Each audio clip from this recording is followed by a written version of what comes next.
I'm afraid I'll be too long because I brought music, so I have to play it a little bit faster than usual. Oasis, okay.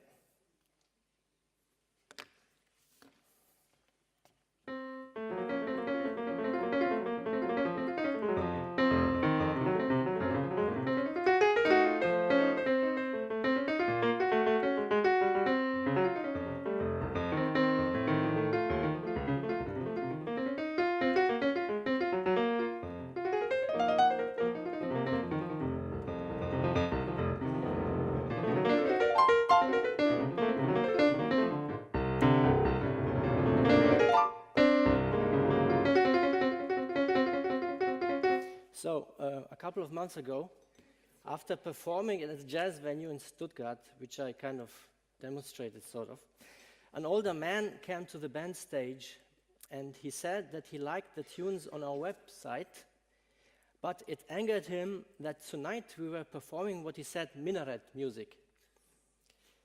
So, jazz musicians often get weird feedback, but in 20 years of performance, I have never came across minaret music. Metaphor is never innocent, Jacques Derrida noted once. I realized that the old man had to refer to tunes that were based on the Phrygian scale. I'm giving a workshop now. So, Ionian, and then the Phrygian would just be another tone. And this happens during improvisation, you know. So, despite the fact that this scale has been used in Western music for centuries, the single note had obviously created an Oriental association. And if you add an uneven meter, I can see how the old man would see himself confronted with Islamization. So it starts like this. And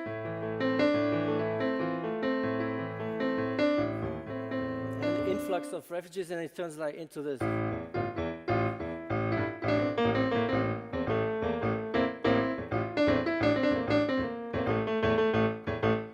Uneven meter, so this must have happened, and then it triggered something in him. So Wittgenstein wrote once that language always comes with a culture, and this applies sometimes to single notes as well, obviously. My point here is, of course, that this old man's slur in Stuttgart, where the anti-immigration AfD party is so successful, was no random event, but a more or less truth event, something real and revealing. A truth event always contains the trajectory of a possible future. In this case, I can envision a future law that prohibits the use of the Phrygian scale in Germany. And I can easily envision this man participating in a future war between Phrygians and Ionians. And if you think this is far-fetched or silly, I may remind you of Richard Wagner's book, Judaism in Music, from 1851, that contains all the necessary parameters of the Third Reich expressed solely in musical terms. Or take a visual example. One of the first post-war European anti-Islamization protests took place in an illustration for the cover of a Belgrade magazine in 1982. A well-known right-wing artist portrayed his nation of Serbs who are taking it to the street and protesting the Islamic infiltration of Serbian language. This is not about Oriental notes, but about letters that had migrated to Slav language via Ottoman occupation. True to the old man, we could call them minaret letters. Of course, back then in socialist Yugoslavia, the illustration was ridiculed and banned. However, 10 years later, it became realpolitik. You see, if only music existed in the world, the symbolic border regime could be reduced to a single note or letter. In other words, radical politics starts with the slightest of symbolic interventions long before violence and death occur, simply because violence and death are ubiquitous, are around us all the time. Since music is the most immediate art form, as Schopenhauer once put it, it is most likely to allure people to fall for the identity trap. As a jazz musician, you look at scales and cultures in an egalitarian manner, very much similar to serial music, in which all musical parameters have equal rights. In other words, improvising is about a fundamental detachment of identity from the technique of expressing it. The political right, however, sees no difference between expression and identity. This is why nationalists like to think of themselves as direct representatives of the will of the people, and this is why they are imagining huge crowds of supporters where there are none. The Kulturkampf attitude completely ignores the universal musical structure that makes cultural distinctions possible in the first place. So in this context, improvisation as symbolic form structurally mirrors the phenomenon of migration by expanding the creative horizon and entangling the cultural, political, and economic relations. It is, so to speak, a phenomenon on the move that has concerned scholarship for a long time. And I'm glad to be surrounded by migration scholars, because I'm not a migration scholar. And I like to quote my colleagues here. As Kim Riegel points out, it enables us to examine how notions of identity, community, and politics are negotiated in and through movement. It enables us to understand the contingency of citizenship itself. Brigitta Koster notices similarly that migrating is a concrete challenge to our understanding of citizenship. The person on the journey is never the same in the end. Sandro Mezzata similarly speaks of, quote, the persistent turbulence, autonomy, stubbornness of migration, its ungovernable moments of freedom and excess. To me, these sentences could equally describe a free jazz album of the 60s. And I think it's not really, I just found out about it yesterday. The next conference will be about free music. It exactly addresses the issue, so it could have been one conference actually. Also think about it that I would assume that 99% of publicly broadcasted music is non-improvised. So I don't want to romanticize migration. I only want to point out that the structural understanding of what improvisation means refers to the very questioning of the political substance of all identity regimes as such. It is already the migrating of symbolic forms alone that tells us a lot about the circumstances of cultural production, the creation of historical value, and the according national sentiments and policies. Example, the 2003 documentary, Whose is the Song, traces the origins of a traditional folk melody across several countries of South and East Europe, including Serbia, Bulgaria, Albania, Greece, Turkey, etc. Each of the locals interviewed in the film claim that the melody originates in their country. It turns out, however, that the melody has migrated so much that its origin is lost forever, and with it the national self-assertion. The song was first recorded in the USA in 1924 by klezmer clarinetist Naftule Brandwein. There are later recordings by Stella Lee and Eartha Kitt. Boney M's Rasputin features a similar melody, by the way. And there exists even a Bengali adaptation from the Indian poet Qazi Nazrul Islam. Yet, what does this example of cultural appropriation prove beyond the obvious? As I have shown in my previous work, many national narratives steal or adopt from each other, eagles and symbols and so on.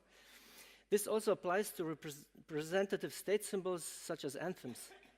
Haydn's motive for the Kaiserlied, for example, is loosely based on a Slavic folk song that makes up today's German national anthem. Israel's Hatikva is based on an Italian Renaissance motif that Smetana appropriated for his famous orchestral piece, the Moldo, you know.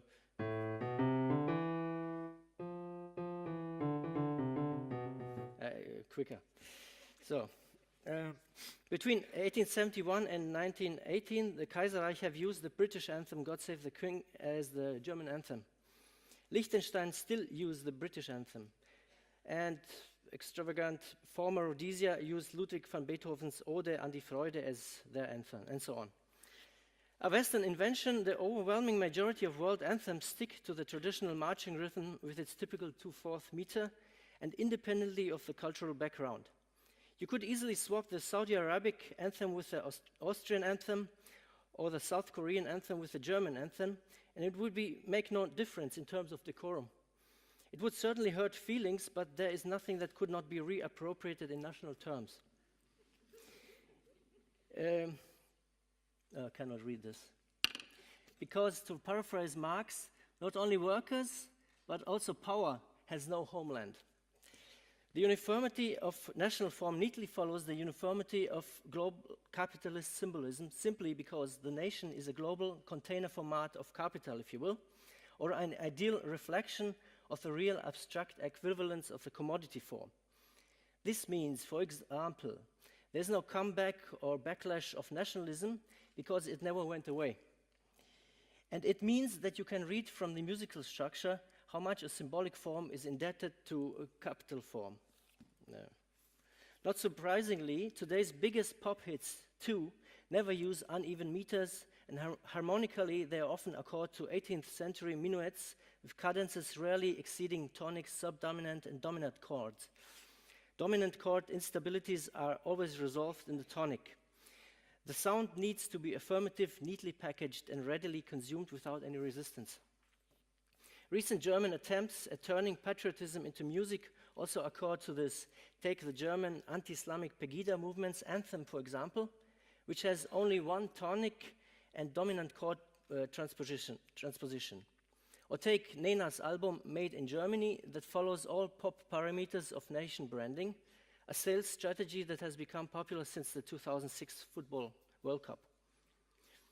Whether racist, xenophobic, or liberal attachment to the nation, many forms accord to what could be called pop nationalism, the use of popular culture for national display.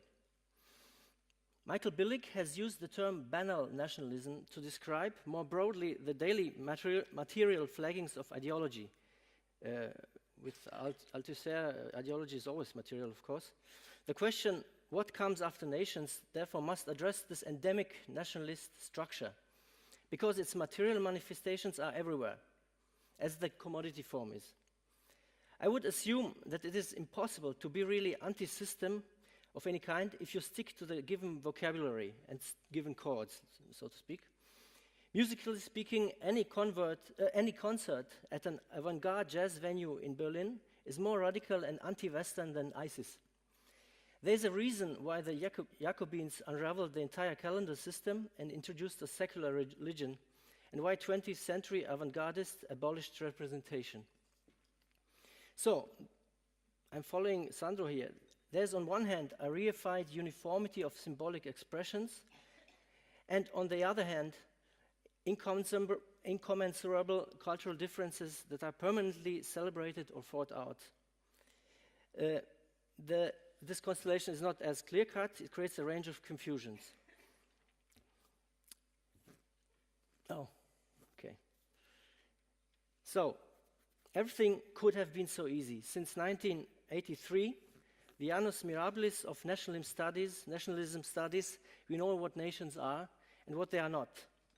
Ernest Gellner provided a typology of nationalism-inducing and nationalism-thwarting situations. Anthony Smith focused on the mechanisms of bonding between members of a nation. Benedict Anderson focused on the social imagining of national identity in accord with the evolution of printing press capitalism. And the Marxist scholar Eric Hobsbawm introduced a similarly popular concept with his analysis of how longue durée notions are, as a matter of fact, based on recent policy. As Ernest Renan put it once, getting its history wrong is part of being a nation. And this triggers also Althusser's notion that ideology has somehow no history. It's always already there. However, it seems to me that not only getting the history wrong, but getting everything wrong is part of the ideological mapping of today. And this is what I would call a symbolic disorder or idiotism. Recently, for example, during the opening ceremony of the US Open, an official sang the German anthem but used lyrics associated with the Nazi era. In a display of defiance, the female German team countered with the official version of the anthem, a kind of Casablancan moment. You know, Marseillaise over the Nazi guys. After this incident, the organizer apologized, of course, and the German team was heralded by the press for symbolically withstanding revisionism, right-wing ideology, and so on. Of course, this completely misses the point. The tennis team did not take a stance against anything, but was simply trying to be correctly nationalistic. This is what, by the way, liberal capitalism critique looks like too. People who claim to be anti-capitalist very often only want to be correctly capitalistic. The confusion about this scandal was enhanced in the aftermath. German player Andrea Petkovic, who had fled with her family from the Bosnian War in the 90s, exclaimed in all seriousness that the anthem mix-up was, quote, the worst thing that happened to me in my entire life. Ironically, she was bashed in right-wing forums for not having the license to be that hurt in her feelings since she was a migrant. So, despite being integrated in Germany, perhaps even too integrated for my taste, the right doesn't want her to be that patriotic. There must be an emotional border between real Germans and fake Germans. So, to get this straight, we have a former Bosnian refugee that fled from nationalist wars, a decade later engaged in an embarrassingly nationalist rhetoric, for which he is even criticized by German nationalists who feel they are the only ones allowed by Mother Nature to lay claim on what constitutes a national scandal. How are we supposed to have a rational discussion about this? The confusion applies to the far left as well, by the way. In an attempt to fight the gentrification of Berlin-Kreuzberg, a bunch of radical leftists recently demolished the front of an American-owned restaurant that they saw as a symbol for a new influx of investors. A graffiti stated, "Filthy rich foreigners out." If you are a poor foreigner, then it applies refugees welcome. But if you are rich, then out with you. This segregation of foreigners in good and bad ones is traditionally a right-wing trait. I know this from my own immigrant biography in the Bavarian province. Hallelujah. Which, like today, had a confusing twist. Provided that foreigners are generally not welcome in the first place. If they come, they at least must be poor. So the Germans who help them can feel good about it. So my point is, these are not just isolated things. The battles for rationality are fought out irrationally, in and beyond academia. As Ernesto Laclau puts it in his book Populist Reason, quote, the dislocations inherent to social relations are deeper than in the past. So categories that synthesized past social experience are becoming increasingly obsolete. End of quote. Laclau is right, but the struggle for new categories seems never ending and is part of the pseudo-political battles that we are facing sometimes today. Matthew Poole speaks of an idiot paradigm, a rule of rulelessness according to which anything can be claimed about anything with any signifier attached to it, only if it suits your ego. This appears to be the consequence of what Christopher Lush in the 70s has once called the culture of narcissism, meaning everybody has his/her personal ideology, leading today to online extravaganza like, for example, black femme supremacy or esoteric techno-fascism. Sandro Mezzadra refers more generally to a zone of indistinction, where the very boundaries between economy, politics, and culture are continuously worked and reworked, end of quote. Marx has addressed a conceptual blindness when speaking of Idiotismus des Bürgertums, idiotism of the bourgeoisie. A century later, Heidegger defined what he called planetarism as idiotismus. Oh, I'm getting confused. Which he saw in a context with a global takeover of technique and a general indifference of identity signifiers. Remarkably and perversely at the height of Nazi-occupied Europe, making Heidegger one of the first victims of his own idiocy. However, it is exactly this indifference that the current far right profits from when they abduct traditional leftist talking points, becoming proponents of anti-capitalism, even feminism, secularism, even gay rights. While at the same time, some liberal or left scholarship keeps on demonizing the Enlightenment, drifting slowly away into particularist reason that Adorno has understood to be one of the foundations of fascism. A recent Jacobin article points out how, quote, the frameworks of liberal identity politics and alt-right white nationalism are proving curiously compatible, end of quote. In other words, how the liberal left and right-wing populists converge on the question of culture and identity. So to conclude, despite unimaginable death counts at the borders in the Mediterranean, it is astonishing to me how much of the immigration discourse of the last years has become also purely symbolic or intensely symbolic. The areas, say, in Eastern Germany with the most right-wing protests have the fewest, if any, immigrants. Yet to the protesters, the German nation seems at stake when a bus with asylum seekers enters a village, or when 3 buses are erected in midst of Dresden as a reminiscence to the Syrian war. Or even when I play my freaking scale, yeah? So this challenge must be understood dialectically. National imagination needs the other, the foreign, the alien, for its emotional fulfilling. Or musically speaking, it needs to hear those strange oriental notes in order to be aroused by the old marches and their traditional 2/4 meter. So, conclude, what did I say to the old man when he approached us? I said, "You're welcome." Thank you.